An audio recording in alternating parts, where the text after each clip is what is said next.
Hey guys, my name is Franklin Lorenzo, and in today's video we're going to talk about something that I feel every photographer should be doing. Whether you are a beginning photographer or you are already an advanced photographer, we all know that from time to time, if not very frequently, people are reaching out to you asking you about your prices, about your location, etc., etc. And at some point you realize that you're having to repeat the same things over and over.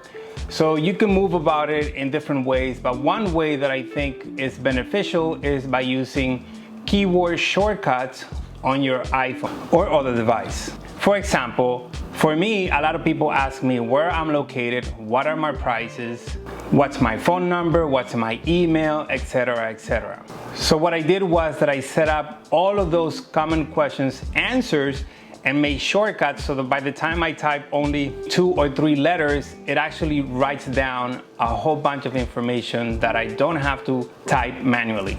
Now, how do you do it? If you're an iPhone user, you can go into your settings, then you go on to General, then go to Keyboard, and then on Keyboard, you go to where it says Text Replacement. On the right upper corner, you're going to see a plus sign, and that's where you would click to begin entering the information that you want to use. Now, what shortcuts you use, that's entirely up to you. And at the end of the day, you need to remember what the shortcuts are. For example, to enter my phone number, I use shortcut PN. When I type in PN on any message, email, on WhatsApp, on Instagram, the phone automatically fills in what the shortcut is with my actual phone number. Since I also have multiple email accounts, I have different shortcuts for that.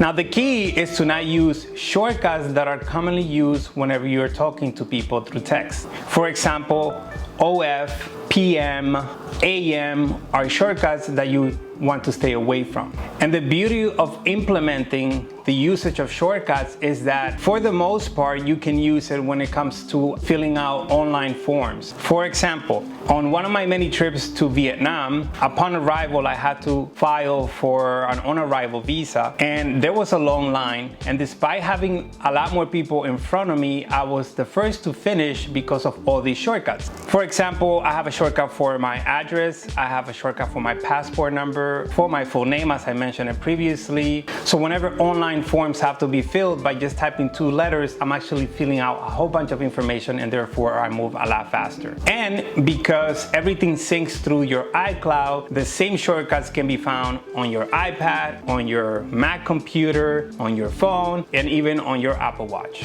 Another common question people ask me is about my pricing. And I personally have 3 packages that are very popular. So by typing PPO, which means photography pricing options, it types a whole essay of information that people can go through and select the package that best suits them.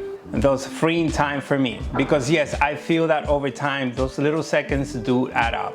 What I tend to do is that when I'm traveling on a plane, or if I'm a passenger in a car or I'm on a train, I simply start typing out this information, and by the time I arrive to the location, I already have a whole dictionary only known to myself that is super useful with productivity.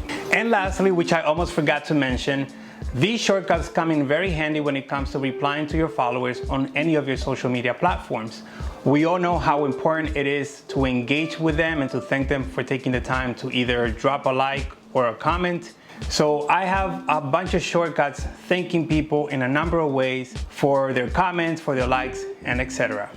And for those reasons, having these shortcuts can save you a lot of time while still making your followers feel appreciated. And this is it. So let me know if you already used this strategy. What are some of your shortcuts? And also let me know if there was something new that you learned. So with that being said, if you enjoyed this video or learned something new, please consider liking, subscribing, and hitting the bell notification for future videos.